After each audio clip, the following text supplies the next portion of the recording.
আসসালামু আলাইকুম আপু ভাইরা, প্রচণ্ড ধোঁয়া আর চুলাতে রান্না করা অনেক কষ্টকর। আসলে আমার চোখ জ্বলে যাচ্ছে। আজকে আমি রান্না করব চাঁপাইনবাবগঞ্জের ঐতিহ্যবাহী দুইটা খাবার। এক হচ্ছে কলার ডাল, মাসকলাইয়ের ডাল, আর এক হচ্ছে আলু ভাজি, নরম আলু ভাজি। এটা আমাদের চাঁপাইনবাবগঞ্জের বিয়ে বলেন, মুসলমানি বলেন, যে কোনো অনুষ্ঠানে সকালে রাতে খাবার হিসাবে এটা দিয়ে থাকে। এটা আমাদের চাঁপাইনবাবগঞ্জে আসলে ঐতিহ্যবাহী বিখ্যাত। এটা বিয়ে বাড়িতে খুব ভালো লাগে খাবারটা, গরম গরম ভাতের সাথে আলু ভাজি আর কলাইয়ের ডাল, আর কিছুই না।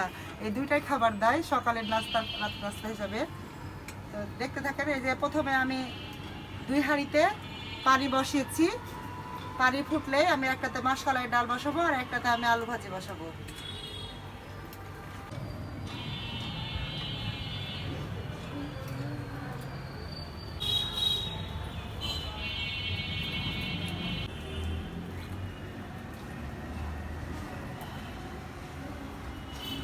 আলু ভাজির জন্য এই যে আমি এরকম করে আলু কেটে নিয়েছি। এটা হলেন আলু বলে এখানে।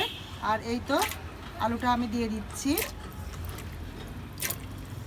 আমি আলুর উপকরণ হিসাবে নিয়েছি লবণ, আর এখন দিচ্ছি আমি হলুদের গুঁড়ো, হালকা দিব আমি মরিচের গুঁড়ো, এটা ঝাল ঝাল হয় একটু।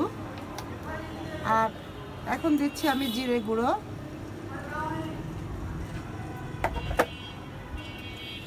আর আমি 2টা দিলাম তেজপাতা। ভালোভাবে আমি নেড়ে দিচ্ছি। এখন আমি ঢাকনা দিয়ে ঢেকে দিলাম। আর এইদিকে আমার পানিটা ফুটে গেছে।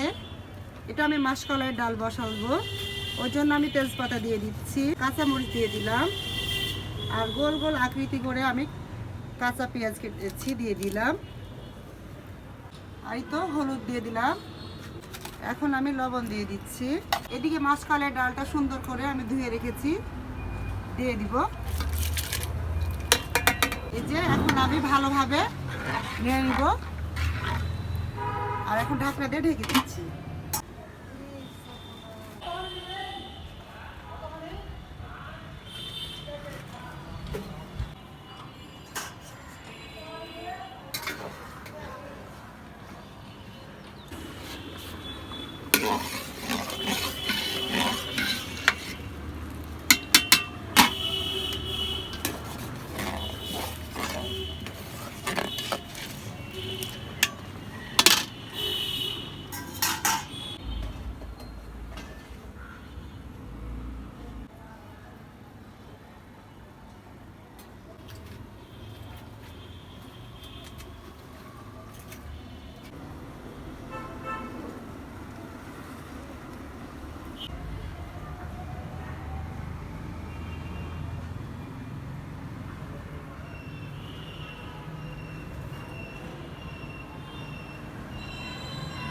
আলুটা আমার সিদ্ধ হয়ে গেছে, আমি নামিয়ে নেব।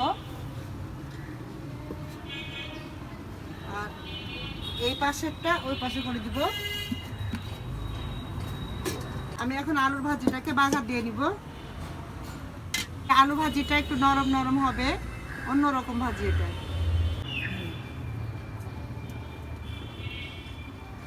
কড়াই গরম হয়ে গেছে, আমি তেল দিয়ে দিলাম,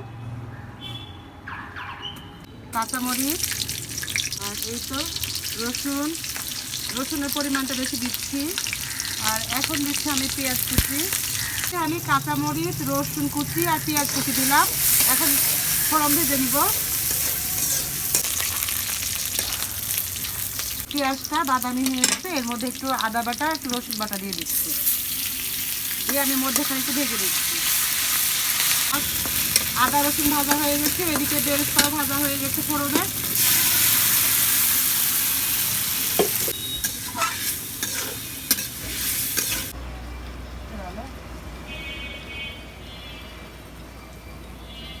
হচ্ছে জিরা ভেজে থাকি, এটা নামাবার আগ মুহূর্তে আমরা দিই।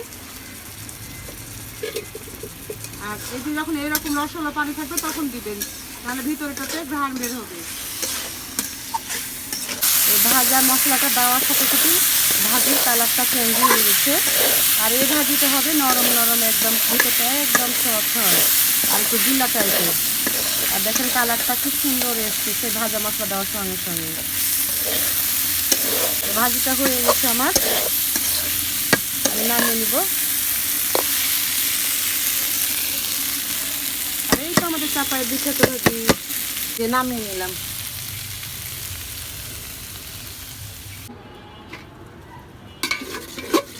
ডালটা আমার সিদ্ধ হয়ে গেছে, আমি ডালটা এভাবে ঘুটে নিব।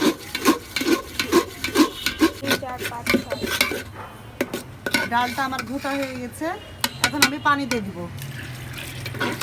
আর এই ডালটা একটু গাঢ় করেই করবেন, পাতলা করবেন না, এই ডালটা গাঢ় করেই ভালো লাগে।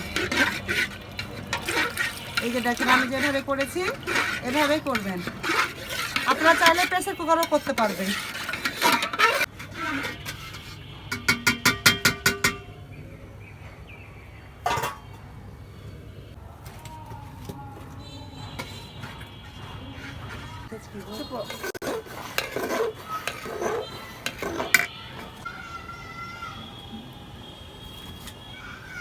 ডালটা ফুটে গেছে, বাঘার দিব এবার।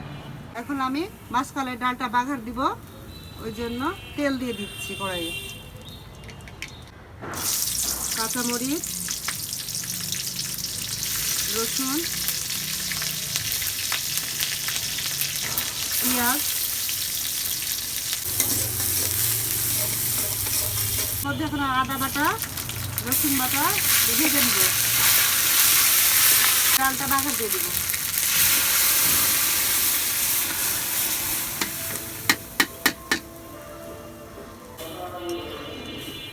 ডালটা আমার বাঘার দেওয়া হয়ে গেছে, এখন আমি একটু বলক উঠলে আমি নামিয়ে দেব।